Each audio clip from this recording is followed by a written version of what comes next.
Welcome to Ink It Up with Jessica TV. I'm Jessica Taylor, and in today's episode I'm going to show you my versions of the most asked about card in the Stampin' Up! Holiday catalog. I've made two versions of this card with a different stamp set and a little bit more simplified than the one you see in the catalog. I've made a version that you can use if you have the Big Shot, and one that you can make if you don't have a Big Shot. So let me give you some tips and tricks for making these cards, along with using Shimmer Paint. I'm going to pull in a piece of grid paper for underneath what I'm stamping because this could get a little messy.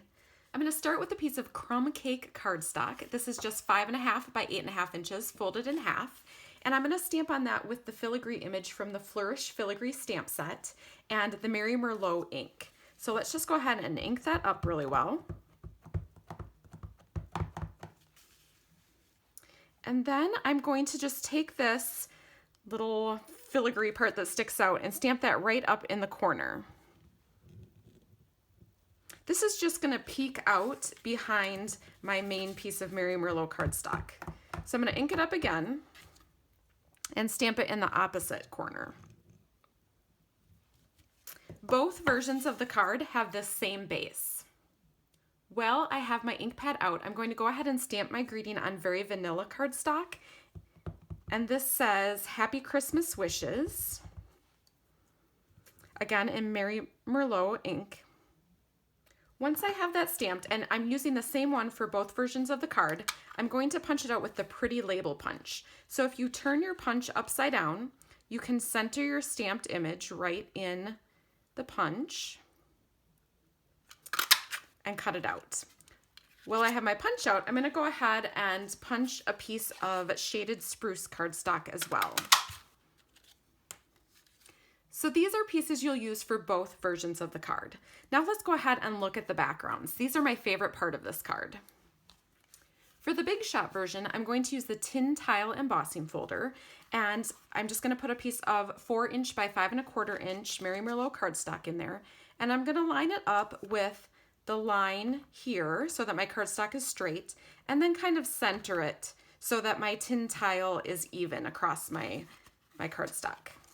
Because this is a dynamic embossing folder, it's a little bit thicker, so your sandwich is just going to be the Big Shot platform, the embossing folder with the cardstock inside, and one clear cutting pad on top of that. And then we'll run this through the Big Shot.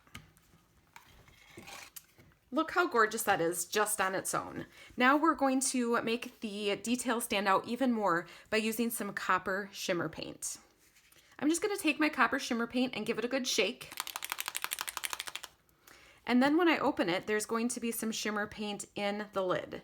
I'll put a sponge dauber on the tip of my finger and just pick up some of that. Now, if you rub this directly on your cardstock, it's going to be very thick and heavy, like on this card here. If you want it to be a little lighter, I actually just rub this on my embossing folder a little bit, and that's going to take a little bit of the paint off, and then you can just lightly rub that over your embossed image, and then only parts of it are going to pick up the copper paint, the parts that are raised.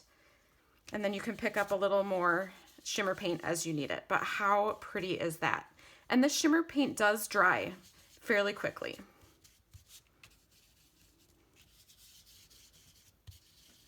You can make it a little bit heavier in spots if you want to give it a little variation, but there you go. How gorgeous is that background? Now I just want to use a paper towel to wipe off my embossing folder, and that's good to go. If you don't have the Big Shot, you can use a template like this. This is from the Pattern Pretty Decorative Masks, and I'm just going to lay this over my Mary Merlot cardstock, same size, 4" by 5¼ inches. And I'm just going to try to center it across my paper. And then I'm going to use my copper shimmer paint again, but I'm going to make a shimmer mist that I can spray on top of this. So I took a Stampin' Spritzer and I added a little bit of rubbing alcohol. I used 70%. The higher percentage, the faster it's going to dry. So I just filled it up to about here with rubbing alcohol, and then I added 4 drops of the copper shimmer paint. You're going to shake it up. And then you want to kind of clear your surface so that you don't get the shimmer paint where you don't want it. And make sure that your little spray pointer is pointing the right direction, and then I'm just going to spray this on.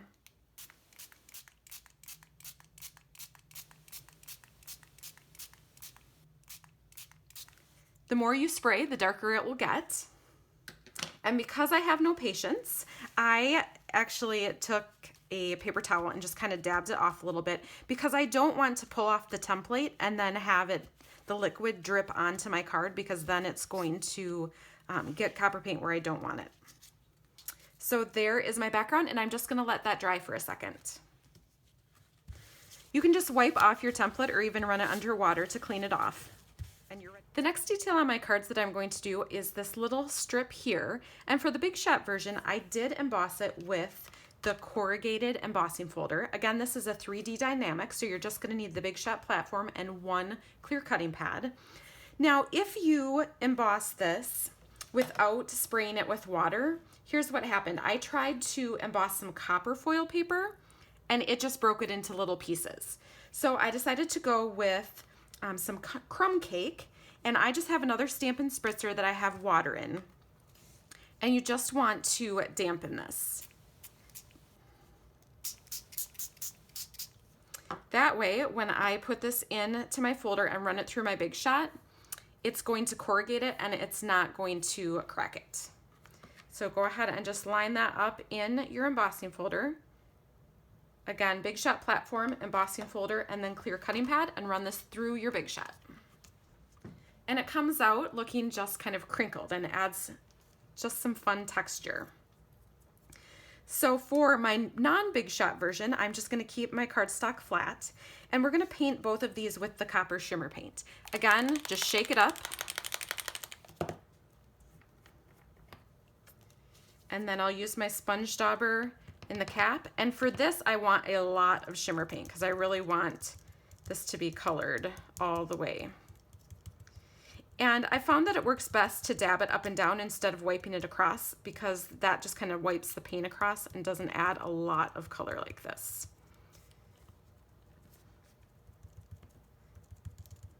You want to cut your strip a little bit longer than you're going to want it so that you have a place to put your finger to hold it down. Okay, then we'll just let those go ahead and dry. Next, I'm going to show you how to use a bone folder to rough up the edges of your cardstock and give it kind of an antique-y kind of look. So all you're going to do is take the edge of your bone folder and rub it across the edge of your paper. And it just kind of roughs it up.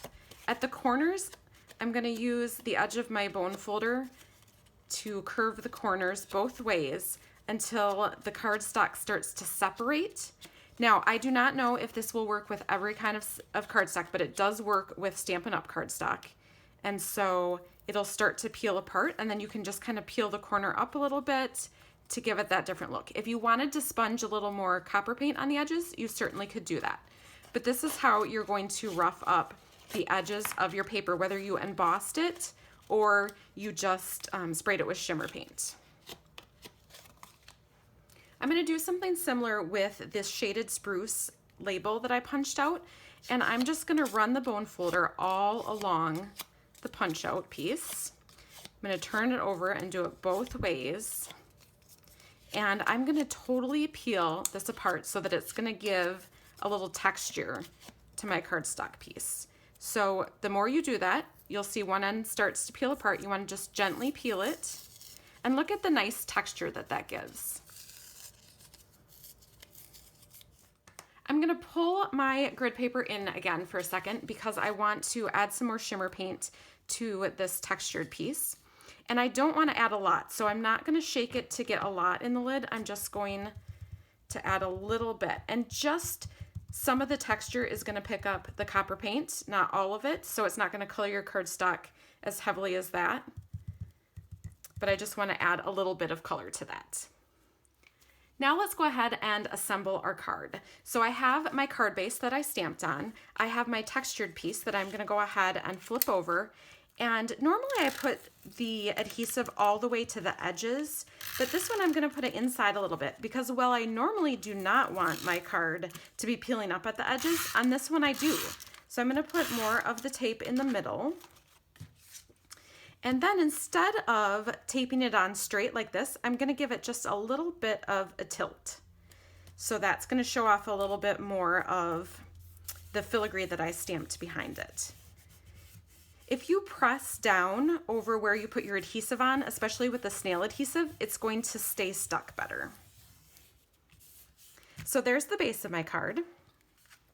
Next, I'm going to tape down this copper painted piece. You want to make sure that you wait until this dries, because you can see when you don't, mine is still a little bit wet and it is breaking up. So I'm going to go real lightly on that. I hope it's still long enough. And then I'll tape this across my shaded spruce. And I did want the end to be torn anyway, so that's not a big deal. I'm gonna add just a little bit more tape down here. And I'm gonna tear this end too, so it's not perfectly straight. Then I'll put some snail on the back of my green piece. And here is a little detail that I added that I don't normally add because I kind of have troubles with it, and that is this copper metallic thread. I am not good at just laying things down and with like the scatter look, but here's how I did it. I just took my copper metallic thread and I wound it around my hand 5 times. And then I'm going to cut that with my scissors. And then I'm just going to kind of let it fall where it falls. Now, I needed to do this a few times. You might as well. The more you play with it, the more you play with any technique, the better it's going to look and the easier it's going to be for you. So I encourage you to try new things, even if you don't use it on every card you make. It can be kind of fun for some cards. So once you get the metallic thread to lay down how you want it to, and I could futz with this all day. Do not do that. Just kind of get it so it's all laying on the card. And I can cut some of that off before I finish my card. But then I'm going to go ahead and lay this right across here where I want it. Then I'm going to trim off a little bit extra here. And then on the back of my Happy Christmas Wishes,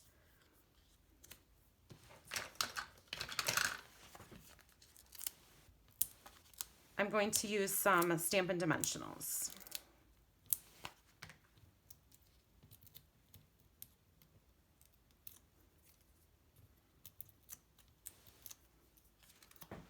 And then I'll put that just so you can see a bit of the shaded spruce underneath on the bottom. And I'm done. So taping together the simple version is just exactly the same. It's just that your piece isn't embossed. Instead, it has the shimmer paint sprayed through the template. I really hope that you enjoyed these cards and they inspire you to try shimmer paint. Thanks so much for watching, and happy stamping.